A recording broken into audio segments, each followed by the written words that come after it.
அட்டகாசமான நாள், தேர்தல் நாள், தேர்தல் களம், தேர்தல் காலம். நான் இந்த சில நாளாக அமைதியாக இருக்கிறதுக்கு காரணம் இந்த தேர்தல் சமயத்தில் எவ்வளோ பேர் கஷ்டப்பட்டு சீட்டு வாங்கி அவன் போட்டிடுறான். அவங்களுக்கு தனிப்பட்ட முறையில் என்னுடைய சொந்த வெறுப்பு எப்படி இருந்தாலும் அவங்க சொந்த முறையில் அவங்களுடைய வெற்றி வாய்ப்பு இல்லை அவங்களுடைய லட்சியம் பாதிக்கக்கூடாது, முக்கியமாக அவங்க குடும்பம் பாதிக்கக்கூடாதுன்றது தான். ஏன்னா தோல்வின்னா அது சாதாரண விஷயம் கிடையாது. வெற்றினாலும் அது கடன் வாங்கி செலவு பண்ணி ஜெயிச்சிருந்தா அதுலேயும் நிறைய கஷ்டம் இருக்கும். ஏன்னா வெற்றி பெற்றுட்டானதுக்காக அவன் பொருளாதாரத்தில் நல்லா இருப்பானுங்கன்னு சொல்ல முடியாது. அதனால் நமக்கே அவனுடைய பாவம். இருந்தால் சில பொது கருத்துக்களை சில எலெக்ஷன் ஓட்டு போடுற வரைக்கும் நான் சில விஷயங்களை பேச விரும்பலை. நான் சொன்ன காரணங்களுக்காக எந்த விதமான விரோதத்தையும் இல்லை கோபத்தையும் தனிப்பட்ட முறையில் உருவாக்கி அதை முக்கியமான நம்ம பொது வாழ்க்கையினுடைய லட்சியங்கள்லேருந்து மாறுபட திசை திரும்ப விரும்பலை. இருந்தாலும் சில கருத்துக்களை சொல்லி தான் ஆகணும். நான் ஒரு 2-3 நாளைக்கு முன்னாடி மின்னம்பலம்ன்ற யூடியூப்பில் அது டிவியும் வச்சுருக்கானுங்களான்னு தெரில, அதில் கருத்துக்கள் பொது தேர்தல் கணிப்பு அது போட்டிருந்தாங்க. அதில் நெய்வேலி பண்ருட்டிலாம் 2% திமுக முன்னணியில் இருக்கும் அப்படின்ற மாதிரி போட்டிருக்காங்க. உடனே நீங்களாம் திமுகவுக்கு ஆதரிக்கிறீங்களா அப்படி சொல்லியிருக்காங்க. நான் சொல்லியிருக்கிறேன் நிறைய தடவை. இதை சொல்லத்துக்கு முன்னாடி அரசியலில் பணத்தை விட ரொம்ப முக்கியம் அறிவு, அடுத்தது பண்பு, உண்மையிலே இன்னொருத்த மேலே ஒரு அக்கறை, சமுதாயத்து மேலே. நீ சொந்த காசை போட்டு செய்ய வேண்டிய அவசியம் கிடையாது. கடைசி விஷயம் அது. கவர்மெண்ட் வரி பணத்தை, மக்கள் பணத்தை திருடாத அந்த வர்ற திட்டங்களை செஞ்சாலே போதும்.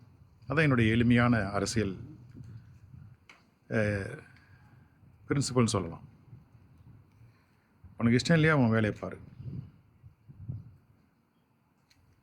இது ரொம்ப முக்கியம். ஏன் இதை சொல்ல வரேன்னா, அந்த ஃபஸ்ட்டு அந்த ஸ்க்ரீன்ஷாட்டை மட்டும் போட்டப்போ எல்லாம் நீ திமுக மாறிட்டியா? என்ன பைத்தியர்னா நீன்னு? ஒரு நாளைக்கு திமுக, ஒரு நாளைக்கு அண்ணா திமுக, இல்லை அண்ணா திமுக இப்போ தேமுதிமுக அண்ணா திமுக கூட்டணியில் இருக்குனாக்கா விஜயகாந்த் தெய்வம், அப்புறம் தேமுதிமுக விஜயகாந்த் விட்டு அண்ணா திமுக விட்டு போயிட்டான் யோக்கியம். அதே மாதிரி ஓபிஎஸ், சசிகலா, செங்கோட்டையன் எல்லாம் கட்சி உருவாக்கினவங்க, கஷ்டப்பட்டவங்களாம் அண்ணா திமுகவில் இருக்க வரைக்கும் டிடி தினகரன் கூட இருக்கிறவங்களையும் அவங்களாம் தெய்வம், காலில் விழுவீங்க, மானம் கெட்டு போய் எல்லாம் செய்வீங்க. அவங்கள அப்புறம் அவங்களே கஷ்டப்படுத்தி ஒரு வழியாக வீணாக்கிட்டு உங்கள் சந்தர்ப்பத்துக்காக நீங்கள் பிழைக்க வேணாம்னு சொல்ல. ஆனால் இன்னொருத்தனை அழித்து நீங்கள் வாழ முயற்சிக்கும் போது அப்போ அழிக்கப்பட்டவன் அவனும் கொஞ்சம் செய்வான்ல. கோர்ட்டுக்கு போவான், அதிகார பணத்தில் ஒன்றும் பண்ண முடியாது தெரியும். ஆனால் அவங்களுக்கு இருக்கிற ஒரு இடத்துல அவங்க செய்ய முடியும்னா அது மக்கள் பலம் தான். அதுதான் அரசியல்வாதியினுடைய உண்மையான பலம். இது விஜய்க்கும் பொருந்தும். அவன் சினிமா படத்தை வீணாக்கினானுங்க, பொண்டாட்டி பிரச்சனை உருவாக்குனானுங்க, தேவையில்லாமல் பர்சனல் விஷயத்தெல்லாம் தலையிட்டானுங்க, மக்களை சந்திக்கிறது கூட தடையிட்டானுங்க. ஆனால் விஜய் 100 இடத்துல பேசணும்னு அவசியம் இல்லை. 10 இடத்துல பேசினாலே போதும். நினைக்கிற 100 இடத்துல 10 இடத்துல பேசினாலே போதும். அப்புறம் தேர்தல் வந்தவுடனே அவன் வேட்பாளர் உடனே அவன் உழைக்க போகிறான். அவனுக்குன்னு ஒரு கட்சி, ஒரு அரசியல் பலம் உருவாக போகுது. இந்த எலெக்ஷன் தோக்குறான் ஜெயிக்கிறான் முக்கியம் இல்லை. அவன் தனிப்பட்ட நிலையில் நின்று அவன் கட்சியிலே அவன் ஒழுங்காக இருக்கான். இப்போ உதாரணத்துக்கு ஏதோ ஒருத்தர் 2 பேர் ஆம்பளை முண்டாட்டி வேட்பாளர் உடனாங்களே எடப்பாடியில். இது மாதிரி துரோகிகள்லாம் யார், உண்மையாக நிற்கிறவன் யார், இதெல்லாம் பின்னாடி அவன் தெரிஞ்சுப்பான். இதுதான் அரசியலில் ஆட்ட கிளாஸ் பாடம். அது கற்றுக்கிட்டாக்கா அப்புறம் ஆட்ட கிளாஸ் ஒழுங்காக கற்றுக்கிட்டாக்கா அப்புறம் பின்னாடி படிக்கிறது ரொம்ப ஈஸி. ஸோ இந்த கருத்தில் எல்லாம் சொன்னோன்னே என்ன திமுக மாறிட்டியா, அப்படி சப்போர்ட் மாறிட்டியா, எப்போ மாறினேன், நீ என்ன திமுக பேசுகிறியா, அண்ணா திமுக எந்த மயிருக்கும் பேசலை, இன்னும் அறிவுக்கு பேசுகிறேன். ஃபஸ்ட்டு அறிவு புரிஞ்சுக்கணும். அந்த மின்னம்பலம் அது திமுக ஒளிபரப்பாளர் சார்ந்ததாக இருக்கட்டும், அண்ணா திமுக சார்ந்ததாக இருக்கட்டும், அதை பற்றி கவலை இல்லை. சரி, திமுக சார்ந்ததாகவே வச்சுப்போம். அவங்க ஆரம்பத்திலே சொல்லியிருக்கானுங்க இந்த மார்ஜின் ஆஃப் எரர் 3%. அப்போ ஒரு தொகுதியில் 40% ஒருத்தவன் 38% ஒன்றுனா கிட்டத்தட்ட அது சரி சமம் தான். அதில் எவன் முன்னாடி இருக்கான்னு சொல்ல முடியாது. அதான் நெய்வேலி பண்ருட்டி மாதிரி தொகுதி நிலைமை தான். அது படிக்காத நீ திமுகவுக்கு சப்போர்ட் பண்ணுறியா? சரி, திமுகவுக்கு அது அந்த மின்னம்பலம் திமுக சப்போர்ட் பண்ணுறதாவே இருக்கட்டும். அவங்களே பரவாயில்லையே, அவங்க வந்து நான் திமுகவுக்கும் அதிமுகவுக்கும் 10% இடைவெளி, திமுக 10% முன்னாடி இருக்குன்னு சொல்லலையே. 2% தானே சும்மா இருக்குன்னு சொல்கிறாங்க. அதுவும் அந்த எரர் ஆஃப் மார்ஜின் ஆஃப் எரருக்குள்ளே தான், அந்த ரேஞ்சுக்குள்ளே தான் இருக்குன்னு சொல்கிறாங்க. ஸ்டாட்டிஸ்டிக்ஸ் படிச்சுட்டு ஒரு எந்த கருத்து கணிப்பு இருந்தாலும் எல்லாமே போலின்னு சொன்னால் கூட, எல்லாமே மேனிப்புலேட்டர்னு சொன்னால் கூட, ஸ்கியூடுன்னு சொல்லுவானுங்களே, அப்படி சொன்னால் கூட அதுலேயும் கொஞ்சம் கொஞ்சம் இருக்குது. அர்த்தத்தை நம்ம கற்றுக்கலாம். ஒருத்தன் எப்படி ஸ்ட்ராட்டஜி பண்ணுறான், எப்படி அரசியல் ரொம்ப முக்கியம். இன்றைக்கி இருக்கிற ஸ்ட்ராட்டஜி நாளைக்கு பிரயோஜனம் இருக்காது.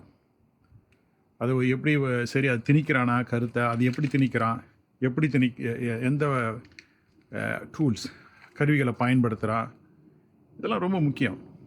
ஸோ அப்படி பார்க்கும்போது மின்னம்பலத்தோட கருத்து கணிப்பு வந்து அதிமுக தான் சாதகம். இதுலேருந்து என்ன செய்யணும் அதிமுகனா, இன்னமும் சொல்கிறேன், பண்ருட்டிலையும் நெய்வேலியிலையும் இன்னும் அதிமுக தான் வாய்ப்பு அதிகமாக இருக்குமா தெரியுது, மார்ஜினாக இருந்தாலும். ஆனால் கடலூரில் எனக்கு ஒரு டவுட் வருது, சில மீறு தொகுதியிலும் கொஞ்சம் டவுட் வருது. அதை பற்றி நான் சொல்ல விரும்பலை இப்போதைக்கு, ஏன்னா நீங்கள் சொல்லும்போது நான் இங்கே இருக்கிறேன். பட் இருந்தாலும் என் அறிவுக்கு தெரிஞ்சதை நான் கணிச்சிட்டு வரேன். அதே சமயத்தில் இன்றைக்கி முக்கியமாக பண்ருட்டி நெய்வேலி பற்றி மட்டும் பேசுகிறேன்.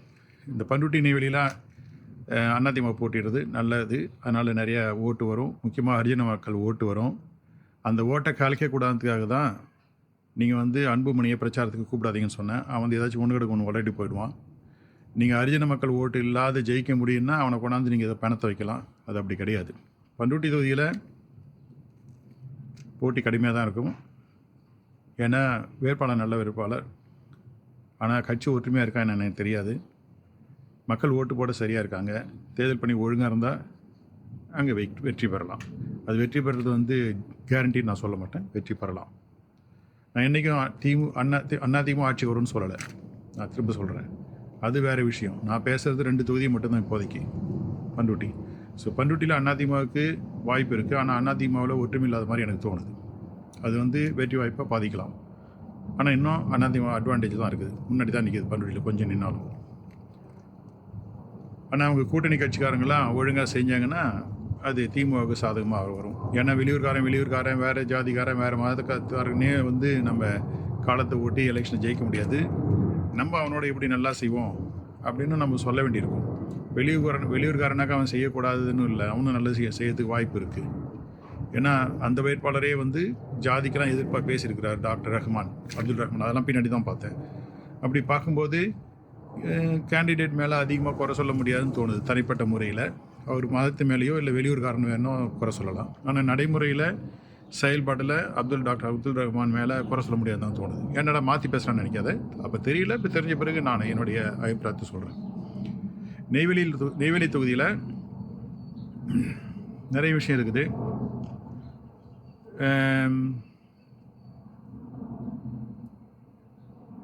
நம்ம உள்ளூருக்கு இருந்தாலும் கொஞ்சம் ஜாக்கிரதையாக பேச வேண்டியது இருக்குது. ரைட், சொல்லலாமா வேணாமான்னு நினச்சேன். இது வந்து யார் பட்டும் தனிப்பட்ட என்னுடைய அறிவுக்குப்பட்டதை நான் சொல்கிறேன். இப்போ திமுக ஜெயிக்கணும்னா முதல்ல நெய்வேலி நகரத்தில் வாங்கின ஓட்டை தக்க வச்சுக்கணும். அப்படி அந்த ஓட்டில் கொஞ்சம் இழக்கிறாங்கன்னா அதை வந்து கிராமத்தில் இருக்கிற வன்னியர் ஓட்டுகள் மூலமாக அந்த சதவீதத்தை அதிகப்படுத்தி ஈடு கட்டணும். அதான் அதே சமயத்தில் ஹரிஜன மக்கள் ஓட்டுலையும் தக்க வச்சுக்கணும். ஸோ நெய்வேலி நகரத்து ஓட்டு ஹரிஜன ஓட்டை தக்க வச்சுக்கிட்டு ஒரு ஓரளவு வன்னியர் ஓட்டுகளை அதிகமாக்கினா திமுக வெற்றி பெற வாய்ப்பு இருக்குது. அதில் வந்து அவங்களுக்கு ஒரு அதிர்ஷ்டம்னு சொல்லலாம். இப்போ புலியூர்லேருந்து திருமாவளவன் நிற்கிறான். அந்த திருமாவளவன் என்ன தான் பொது வேட்பாளர் அப்படின்னு சொன்னால் கூட பிரிக்க போகிறது வன்னியர் ஓட்டு தான். அதனால் திருமாவளவன் எந்த அளவுக்கு ஓட்டு, இப்போ 5000 ஓட்டு வாங்குறதா வச்சுப்போம். அந்த 5000 ஓட்டு வந்து திமுகவுக்கு சாதகமாக இருக்க ஓட்டு, சாதகமான ஓட்டு. ஏன்னா அது எதிரிக்கு போக வேண்டிய ஓட்டு தான். அதனால் திருமாவளவன் நிறைய ஓட்டு வாங்கினாக்கா 10,000 ஓட்டு மேலே தாண்டாதுன்னு நினைக்கிறேன். அதே அதிகம். திமுக வந்து கவலைப்பட வேணாம். அந்த 10,000 ஓட்டு உங்களுக்கு வந்து குஷன் நீங்கள் வெற்றி பெறத்துக்கு. இப்போ அதிமுக வருவோம். அதிமுக என்ன செய்யணும்னா, திமுகவை நெய்வேலி நகரத்தில் தான் நீங்கள் தோக்கடிக்க முடியும். பாதி ஓட்டு வாங்கினாலே போதும், சரிசமமாக ஓட்டு வாங்கினாலே போதும், ஒரு பெரிய வெற்றி நெய்வேலி நகரத்தில். அடுத்தது வன்னியர் ஓட்டு முதல்ல வாங்கினதே நீங்கள் தக்க வச்சுக்கணும். ஹரிஜன ஓட்டை கொஞ்சம் நீங்கள் புதுசாக வாங்கணும். ஏன்னா உங்கள் ஓட்டை ஹரிஜன ஓட்டை கலைக்க போகிறது நான் நினைக்கிறேன். அது வந்து திமுகவும் பொருந்தும், தமிழக வெற்றி கழகம் கொஞ்சம் ஹரிஜன ஓட்டை கலைக்கும்னு நினைக்கிறேன். ஆனால் அன்புமணி வந்து பேசின பிறகு தமிழக வெற்றி கழகத்துக்கு போடுற அர்ஜுனங்கள்லாம் இல்லை, நம்ம மாற்றி தமிழ் வெற்றி கழகத்துக்கு ஓட்டு போட்டால் அதிமுக ஜெயிச்சிடும், அப்படின்னா அது மறைமுகமாக பாட்டாளி மக்கள் கட்சிக்கு ஆதரவு, வன்னியர்களுக்கு ஆதரவு சொல்லி திமுக ஓட்டு போட்டாலும் போடலாம். அது மாதிரி போட்டால் அது திமுகவுக்கு சாதகம். அப்போ அந்த அர்ஜுன ஓட்டை அவங்க தக்க வச்சுப்பாங்க. ஆனால் அதிமுக வந்து எப்படி அர்ஜுன ஓட்டை வாங்கணும் அப்படின்னா, அது அதிமுக வேட்பாளர் வந்து அதிமுக வேட்பாளராக போயிருக்கணும். அப்போ தான் வந்து அந்த அதிமுக ஓட்டு விழும். நீங்கள் ஒரு பாட்டாளி மக்கள் கட்சிக்கார மாதிரி இரட்டை லட்சணத்தோடு போனீங்கன்னா அது அவ்வளோவா எடுபடாது. ஸோ அதிமுக வெற்றி பெறணும்னா அர்ஜுன ஓட்டுங்களை வாங்கணும். திமுக நகரத்தில், இது நெய்வேலி நகரத்தில் திமுகவுக்கு சரிசமாக ஓட்டு வாங்கணும். அப்படின்னா அதிமுக வெற்றி பெற வாய்ப்பு இருக்குது. வேட்பாளர்களை பொறுத்த வரைக்கும் 2 ராஜேந்திரனும் ஒன்றும் பெரிய வித்தியாசம் கிடையாது. அரசியலில் நான் வந்து ஒரு தனிப்பட்ட விஷயத்தில் சொல்ல போனால், கொஞ்சம் சபாராஜேந்திரன் வந்து கொஞ்சம் அறிவுபூர்வமாக கொஞ்சம் நிதானமாக செயல்படுவான். அதனால் சில நல்லதுகள்லாம் வந்திருக்குன்னு சொல்லுவேன். நான் சபாராஜன் மேலே கோவப்படுறதுக்கு காரணம், நான் ஊருக்கு வந்தப்போ நெய்வேலியில் இது பன்னிக்கணுப்பத்தில் ஒரு வழியை அடைச்சிருந்தாங்க, ஒரு 10 குடும்பத்துக்கு போகிற வழியை. அதில் அது சபாராஜன் தெரிஞ்சோ தெரியாதலோ சில அட்டுழியங்கள்லாம் நடந்தது. புறம்போக்கு நிலத்தை பட்டா போட்டு வழியை அடைக்க ஆரம்பித்தானுங்க. அதை பற்றி பேச வேணாம்னு சொன்னாங்க. அதை சொல்லி தான் அவனுக்கு ஏன் என் கோபத்துக்கு காரணன்ட்டு. அதை பற்றியும் நான் ஊருக்கு வந்த பிறகு அப்புறம் சபாராஜனை சேர்த்து அவங்கள விட்டு பார்க்க சொன்னேன். அதில் இவங்க சொன்ன விதத்துலேருந்து சபாராஜன் செஞ்சது சரியில்லை, அதாவது ஒன்றுமே செய்யாது போட்டது கூட சரியில்லை அப்படின்னு. ஏன்னா அரசியலில் சிலது வந்து செய்யணும், செய்யாத இருக்கணும். ஆனால் சில குடும்பங்கள் பாதிக்கப்படும் போது அது பொதுநலன் கருதி அதை ஒரு சட்டசமன்ற உறுப்பினர் மாதிரி அதை எடுத்து செஞ்சிருக்கணும். அது செய்யாத தான் காரணம். அதுக்கு பிறகு முதலமைச்சர் அலுவலகத்துக்கு போகணும். இப்போ எல்லாம் அந்த பட்டாவெல்லாம் கேன்சல் பண்ணியாச்சு, இன்னும் பாதை போட போகுது. அது பெரிய விஷயம் கிடையாது. இருந்தாலும் ஒரு சட்டமன்ற உறுப்பினராக செஞ்சிருந்தா அது சபாராஜனுக்கு ஒரு நல்லா இருந்திருக்கும். ஏன்னா சில விஷயம்லாம் துணிஞ்சு நிற்கணும், அப்போ தான் சரி வரும். இல்லைன்னா பொதுமக்கள்கிட்ட எடுபடாது. ரைட்? இது மாதிரி இஷ்யூவை பொறுத்து இருக்குது. எனக்கு அந்த அந்த மக்களை பற்றி, அவங்க அந்த வழியை பற்றி சொல்கிறதுக்கு முன்னாடி அவங்க யார் என்னன்னு எனக்கு தெரியாது. பணிமுதல் ஓரளவு எல்லாம் தெரிஞ்சால் கூட. ஆனால் அவங்க சொன்ன விஷயத்தில் அர்த்தம் இருந்தது, உண்மை இருந்தது, அவங்க பாதிக்கப்பட்டாங்க. அந்த இதில் நான் தலையிட்டேன். அந்த விஷயத்தில் வரும்போது தான் மருங்கூரோட பற்றி வரும்போது எனக்கு அளவுக்கு மீறிய கோவம் வந்தது. ஏன்னா அரசியலில் போய் செய்யலாம், சில இதெல்லாம் வேறு வழி இல்லை. இப்போ பழனிவேல் தியாகராஜனையும் அதுக்கு அந்த பிரச்சனை வருது தான். ஆனால் சில விஷயத்தில் ஸ்டாண்ட் பண்ணி நிற்கணும். அது உதாரணம், இந்த பணிக்கன்குப்பம் பட்டா நிலமாக இது பொது நிலத்தை பட்டா வாங்கி வழி அடித்து அராஜகம் பண்ணதெல்லாம் அதெல்லாம் தவறு. அது 10 குடும்பம் பாதிக்கப்படுது, அந்த 67 வருஷமாக வாழ்கிற குடும்பங்களுக்கு. அடுத்தது மருமூருக்கெலாம் மீதிப்படி சாலை இதில் வந்து அப்புறம் தான் சரி சாலை செய்கிறான்னா அவனுங்க எல்லாம் அதிமுக ஆட்சியிலே நல்லா பில்லு போட்டு எடுத்தானுங்க, ரோடு போடாதே. ரோடு போட்டதால் அது குறை தெரியுது. இதை நான் நியாயப்படுத்தலை, அது கொஞ்சம் கவனம் செலுத்தணும்னு சொல்கிறேன். ஆனால் அது மருங்கூருக்கு சில மருங்கூருக்கு நிறைய பள்ளிக்கூடம் கட்டுறது, சில ஊரெலாம் மருத்துவமனை கட்டுறதுனால சில தான் பண்ணியிருக்காங்க. ஏன்னா குறை இருக்க தான் செய்யுது. அது தனிப்பட்ட முறையில் இருக்க ஒரு குறையாக இருக்கலாம், அது எனக்கு தெரியாது. எனக்கு தனிப்பட்ட முறையில் எந்த சபாராஜன் மேலே எனக்கு எந்த விதமான என்ன சொல்கிறது, பொறாமையோ போட்டியோ காழ்ப்புணர்ச்சி கிடையாது. நீங்கள் உங்கள் பாலிடிக்ஸ் சொல்லுவோன்னா காழ்ப்புணர்ச்சி கிடையாது. அதேமாதிரி தான் சொர்த்து ராஜேந்திரன் அதிமுகரன், அவனுடைய செயல்பாடை தனி. அவன் நான் சொல்லதெல்லாம் செஞ்சிருந்தா அவன் 2006 எம்எல்ஏவாக இருக்கலாம்.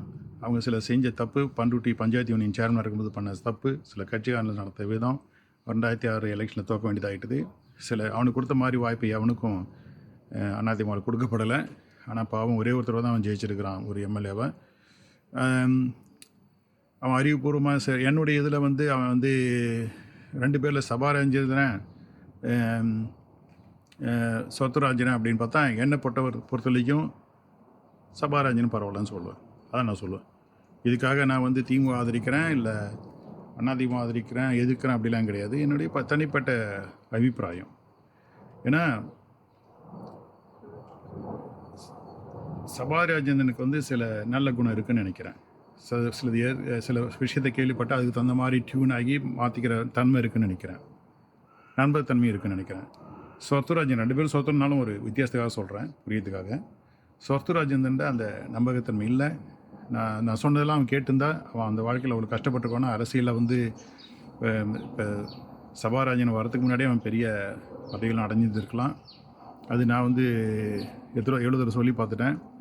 அது அவனே அவன் அழிச்சிக்கிட்டான். நான் சேவல் எலெக்ஷன் இன்னப்போ சொன்னேன். சில அவன் பண்ண தவறுகள்லாம் 91 அவனுக்கு சீட்டு கிடைக்காத போச்சு. அதனால் அவன் நிறைய தடுமாறி அதுக்கு பிறகு அரசியலில் ரொம்ப கஷ்டப்பட்டுட்டான் சௌந்தரராஜேந்திரன். இதெல்லாம் நான் கதை சொல்ல, நான் ஒன்றும் தாத்தா கிடையாது. அதனால் அதுக்கு பிறகு அவன் அணுகுமுறையெல்லாம் அவன் மாற்றிக்கிட்ட மாதிரி தெரியல. அதுக்காக வருத்தப்படுறேன். ஏன்னா பொது வாழ்க்கையில் இருக்கும்போது ஏன்னா அதிமுக கொஞ்சம் இது சொல்கிறானுங்க. அதை அவன் திருத்திக்கிட்டு ஈவன் சில பேர் வந்து எலெக்ஷன் அப்போ போய் ஆதரவு கொடுக்குறன்ற கூட கொஞ்சம் காது கொடுத்து கேட்டு அவனுக்கு கொஞ்சம் மரியாதை கொடுக்கணும் சௌந்தரராஜேந்திரன். மரியாதைன்னா ஒன்று அவனுக்கிட்ட இது பண்ண வேணாம். அவன் சில அணுகுமுறையெல்லாம் மாற்றிக்கணும். நல்லவன் தான், எவன் கெட்டவன் கிடையாது. அந்த பலவீனம்னு சொல்லலாம் சௌந்தரராஜனுக்கு. அதில் அது சரி பண்ணிக்கிட்டான்னாக்கா அவன் ஒரு நல்ல வெற்றியை பெறலாம். ஸோ இது வந்து யார் எப்படி அணுகுறாங்களோ அதை பொறுத்து தான் இந்த வெற்றி அமையும். போக பார்ப்போம். ஓகே.